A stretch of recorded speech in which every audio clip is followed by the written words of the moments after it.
Okay, we've been called out to a patient, and when we arrived, he's got low on perfusion, and we can tell that by his colour. He's grey and ashen.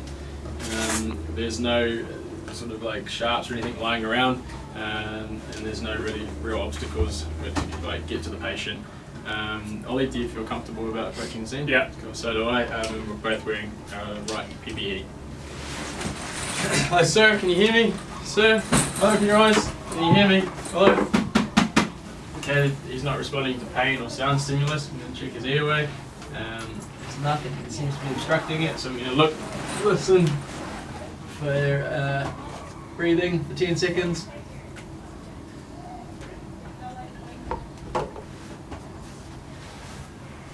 Okay, so I can't see any chest rise and I can't feel any breathing, so can you please start impressions on his chest, Ollie? While Ollie's doing that, I'm going to place the AED pads on the patient's chest. I'm just going to work around in here.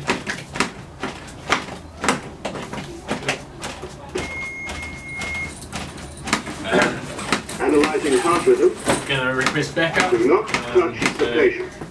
A21 to comms. Requesting backup. Shock advised. Cool. I'll check back on this, mate. Stay clear of patient. I'm just going to wait for that to Deliver load. shock. Right, Ollie, hold up. Press the Clear. on button Shocking. now. Shock. Shock delivered. Okay, Ollie, if you can jump back on, mate. Pause. Thanks. Start CPR. Just getting the bag valve mask ready. This is going to help ventilate the patient. 20, 21, 25, 26, 27, 28, 29, 30. Okay, 1/3 of the bag, making sure that I don't overinflate, causing gastric inflation, which can lead to the patient throwing up or damaging the alveoli in his lungs. I'm going to hook it up to oxygen, nothing less than 10 litres per minute. Turn that on. I'm going to be looking for the bag to expand to make sure it works properly. 30. Again, CE grip, 1. Looking for chest rise, 2. Right. I'm going to place a towel underneath the patient's head and the neck. This is going to help further open the airway and make it more patent. I'm going to insert a OPA. 5, 7, 28, 29, 30. Chest rise. This is going to help maintain an airway. I'm going to measure it from the mouth to the end of the mandible, insert it upside down, rotate it 180 degrees, making sure that we don't cause any tissue damage, make sure the tongue's not caught, and it's going to help maintain the airway. Also going to insert an MPA, this is 90 degrees to the face, to make sure that it's right through, it's lubed up. 30. Okay. Yep. Alright. If we have any problems, twist it 180 degrees to get it back in there, making sure that we don't. Nasal pulps can be a complication and cause damage to the bleeding. 3, 4, 5, 6, 7, 8, 9, 30. Again, just 1/3 of the bag, looking for chest rise. There we go, got a good seal around the patient's mouth.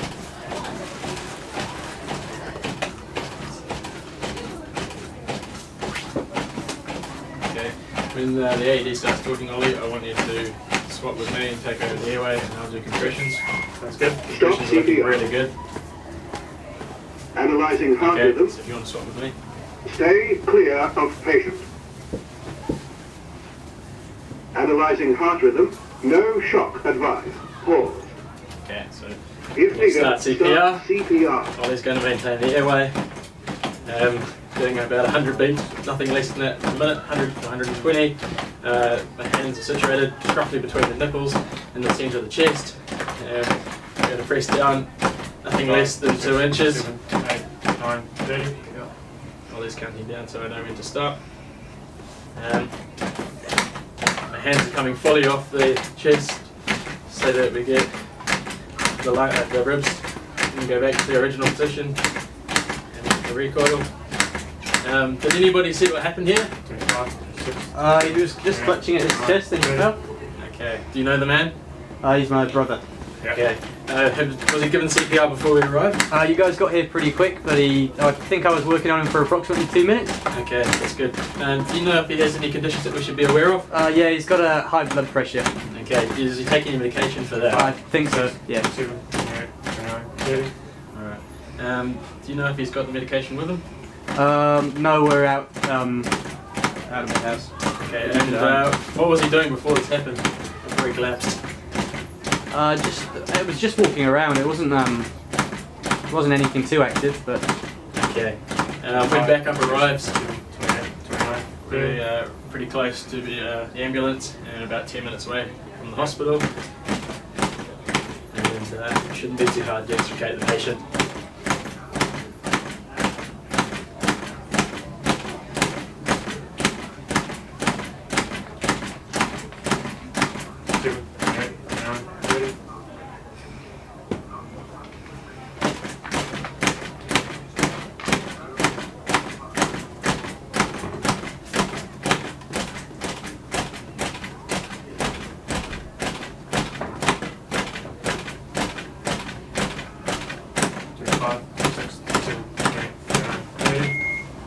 Stop CPR.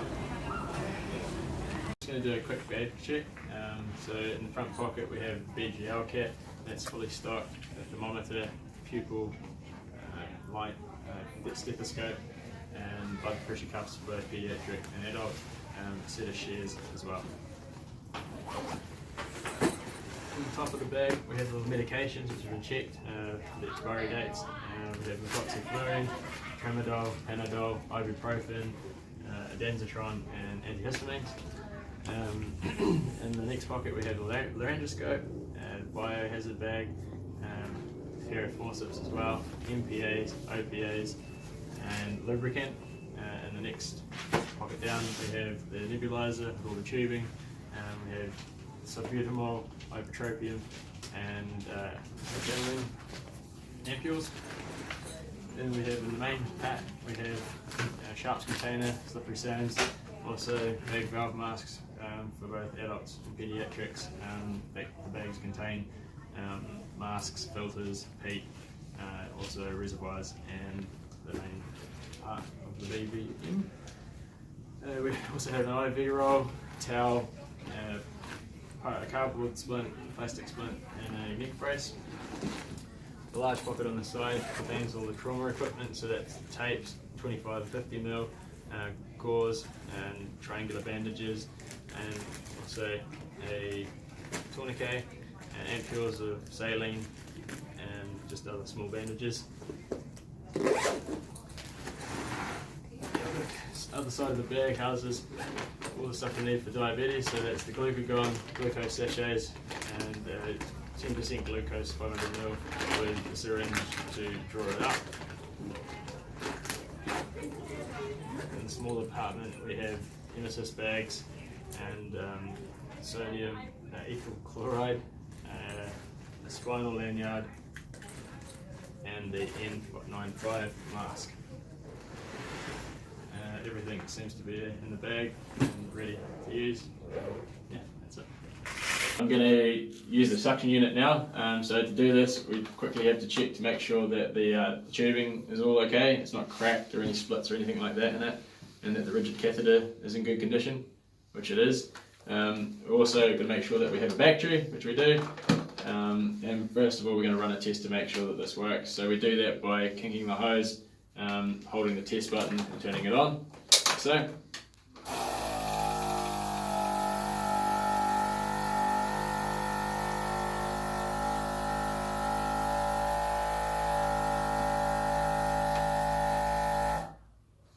Cool, so the machine stops, which means the test was successful. So we'll just unkink the hose, like that. So now we're going to suck the patient. We do this by turning the machine on and making sure the patient's head's lateral. And we're going to insert the catheter no further than we can see, and only suctioning on the way out. We'll do it in a circular motion for no longer than 10 seconds. Like so. If anything gets stuck in the catheter, we can actually use water to unblock it and continue sucking. It's really important that when you are sucking the patient, that you can be aware that it can induce vomiting. We can have soft tissue damage as well, because it's obviously soft. It can cause hypoxia, aspiration and laryngospasms, and it's crucial that the patient is flat and stable. You never do this in the back of an ambulance or a moving vehicle, and yeah, that's how you run a suction unit. I do some checks through the defib. So we're going to start with making sure that the batteries are running, and we'll do that by just turning it around and pushing these buttons at the back, and it's full. And that one's halfway, so it would be okay for now, but we're going to take it out and put it on the charger if need to. So we're just going to turn the machine on. Right, cool. And the first thing we're going to do, because it takes a bit of time, is run a user test. So we do that by pushing advisory and then rotating to the user test and pushing the button in the middle. So the test is working at the moment. So while that's happening, just go through what the kit has. In here you'll find 3 lead, and you also have 12 lead, SpO2 meter and CO2 meter, and they hook up to the machine as well. On this side we have test load for today's purposes, but they would usually be hooked up to the defibrillator pads. And in the back we have spare paper for printing and spare defib pads and a blood pressure cuff. Also on this side here there's a shaver. While it's going, we'll just wait for it to do its thing. Furthermore, you can also change the printer paper by pulling this here and releasing the roll, and once it's out, just clip it back in like so, and it's good to go. So check to make sure that it's printing. So you can't, so you have to wait a little bit longer. The kit also has GTE as well in the back, and aspirin. Analyze. Alright, so it's a successful user test, and we'll just pull that off, put it away. Analyzing now. Stand clear. We don't want to do that, so we're going to go back to manual No mode. shock advised. Alright, and we're going to just change, see if the printer works now, which it does, so it's printing paper. And we can stop that by pushing print one more time. We can also choose which leads we want to view by pushing the button and going through there. As you can see, now it's showing all the leads. We can change the size to get a better picture of what's happening, like so, by pushing size. And if we want to take a blood pressure, we can push the NIBP, which is non-invasive blood pressure. Now we're going to go on to shocking. So if I want to shock, we go to charge, wait for the machine to charge. You can choose the desired joule rate that you want. Right, and that indicates that the shock's ready, so shocking, and it's delivered, as you can see. If we decide that we don't want to shock, we can stop this by disarming it or dumping it, and to do that we just push the black knob and that won't shock any longer. And yeah, that basically is the rundown of defib. Today we're going to talk about how to set up an oxygen tank. First of all, we have a tank and a regulator. To set this up, we need to make sure that everything's working. It's not going to cause any danger to anybody.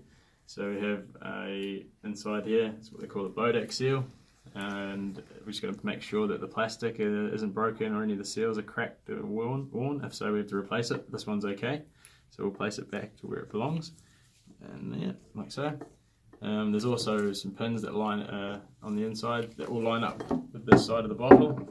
So we're going to slide the regulator over the top of the bottle until these pins line up, and we'll tighten it slowly like this, and we'll just 1/4 twist once it gets to the end just to make sure it's sealed. We'll turn the top of the oxygen tank on, loose, and you'll see that the pin starts to rise.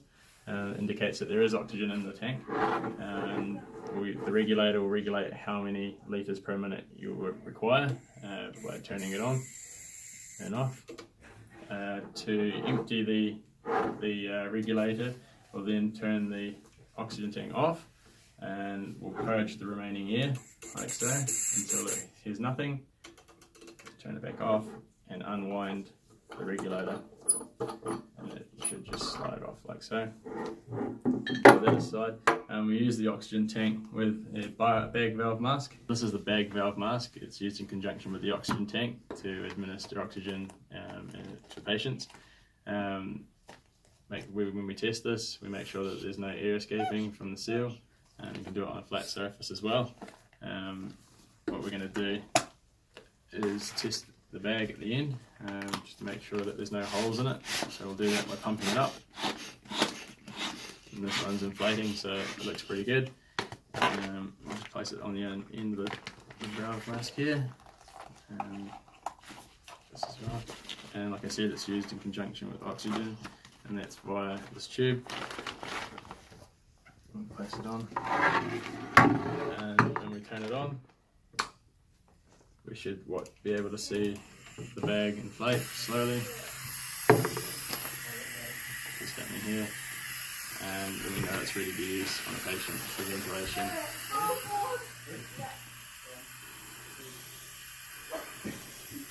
That's it.